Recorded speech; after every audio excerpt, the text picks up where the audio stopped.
Hello everyone, welcome to Literature Warriors. Today I would be discussing the themes of the poem The Big Match 1983. As you all know, I have done the analysis of this poem in two videos. So now I think you have watched it, and some of you have requested me to do the analysis of the themes as well. Today, I would be discussing the themes of the longest poem in the anthology, Big Match 1983. Well, I would be discussing the most significant themes of the poem. So, my first theme is the theme of violence. It is the most outstanding or the main theme of the poem.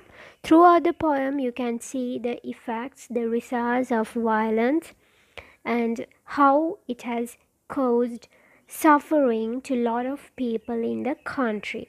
As we all know, Sri Lanka is a multiracial, multicultural, multi-religious country, and it has been credited for its peace within the among the different religions and races.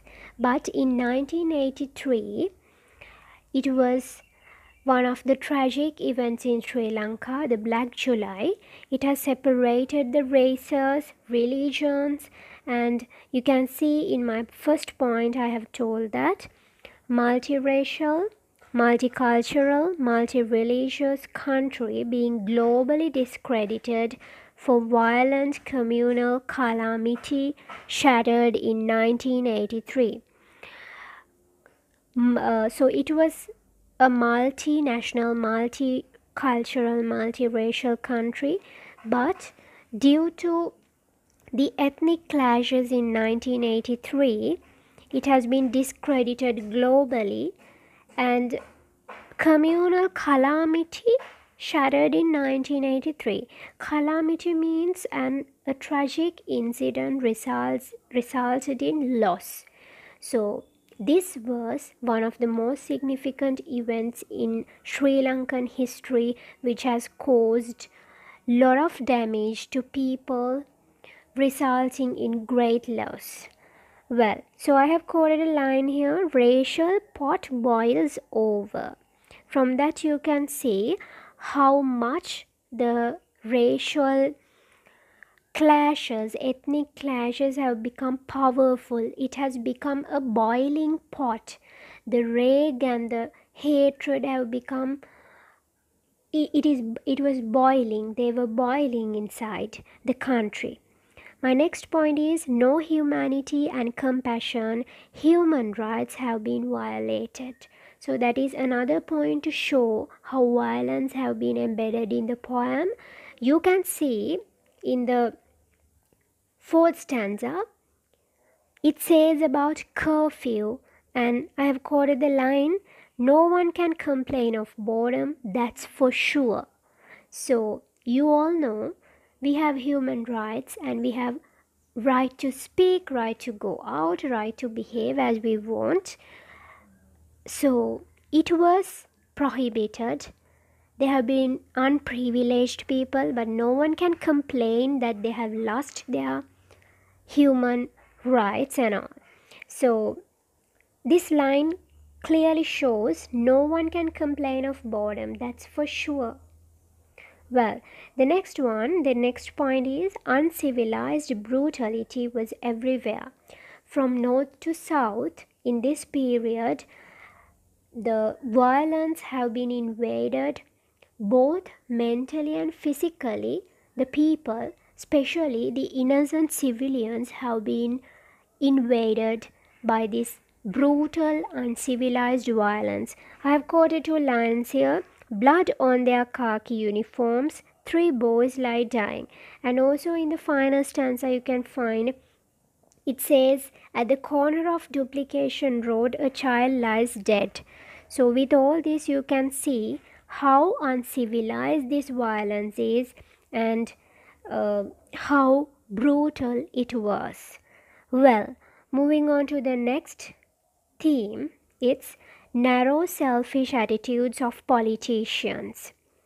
Well, you can see in this poem, Yasmin Gunaratna, the poetess, has created a great criticism upon the politicians in the country at that time.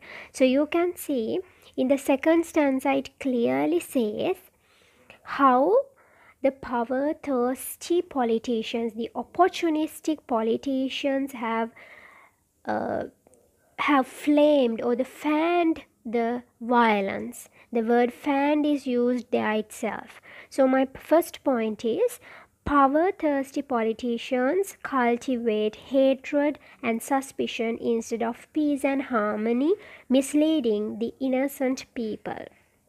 As a result, the innocent, helpless majority suffers from huge damages to their lives. You can see it says in the second stanza, the lines have been quoted. We talk of 48 and 56 of freedom and the treacherous politics. No calm abstraction, no absolution.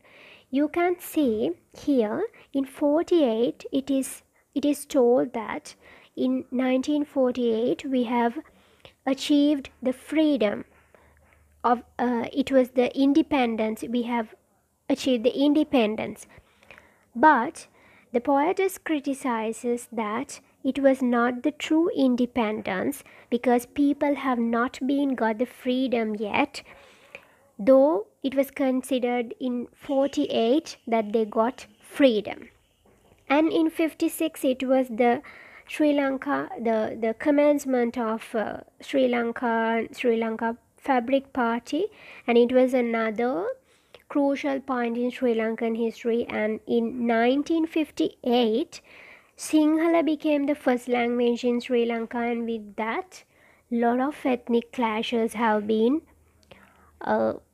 created. Well, so there was no calm abstraction and no absolution. That means there's no they have lost in thought and there's no forgiveness or release for the people. So the poet questions, criticizes how we can say that in 1948 we got freedom or we got independence having such a condition in the country at 1983. Well, so it's all due to the narrow, selfish and opportunistic attitudes of politicians. So all these violence, the root cause for violence actually, it was these narrow-minded politicians who have created violence in the country. Well, moving on to the next theme, it's the need for peaceful coexistence. The point is, by stating the sufferings of innocent civilians despite of race, the poet brings out the great need for naturalism and true freedom. We can see that the people, the poetess has created, has elaborated, brings out so many incidents of great sufferings of people. So from that, through that, the poetess indirectly tells how much the people need to have freedom and peaceful existence. We can see in the last stanza, I have quoted the lines, the joys of childhood, friendships of our youth, ravaged by pieties and politics, screaming across our screens her agony. And the most important part is Sri Lanka burns alive. See how crucial. People have been frustrated because the children have no freedom to go out and play, and the youth, everybody does not have any freedom to move on with others. So it's from all these things the poetess wants to show how much freedom the people want in their lives. Well, moving on to the last theme, I want to discuss is realization of social reality in the country.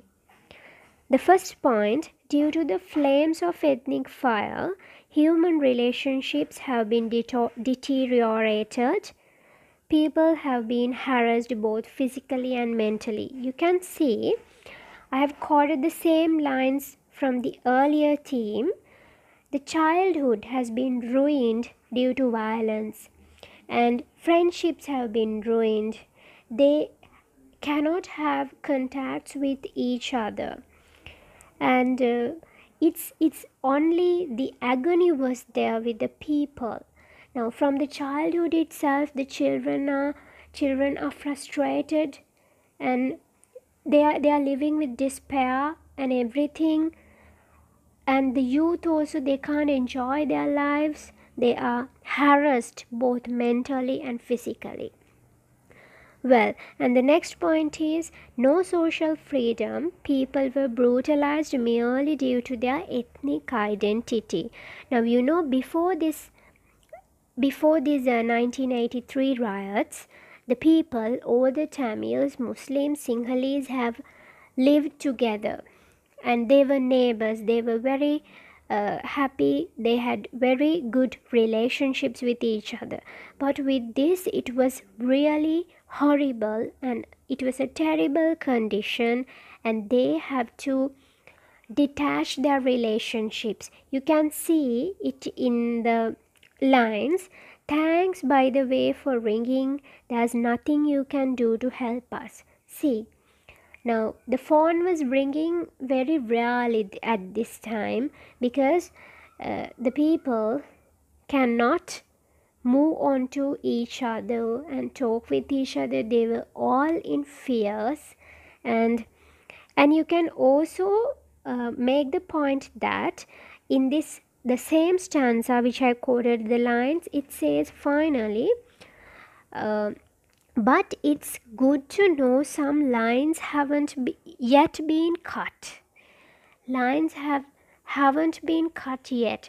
That means though the riots have invaded the country and made ethnic clashes, there are still some of the bonds and relationships stand still, and they are talking with each other, but they don't have freedom to have their relationships. So human relationships, the society has been detached. The reality in the society have become a frustrated condition at this time. So as a theme, the poem realizes the social reality in the country, how the people become frustrated due to the violence and ethnic clashes, and how it affects the social dignity of people. Just because they are Tamils, Sinhalese and Muslims, they had to suffer at this time.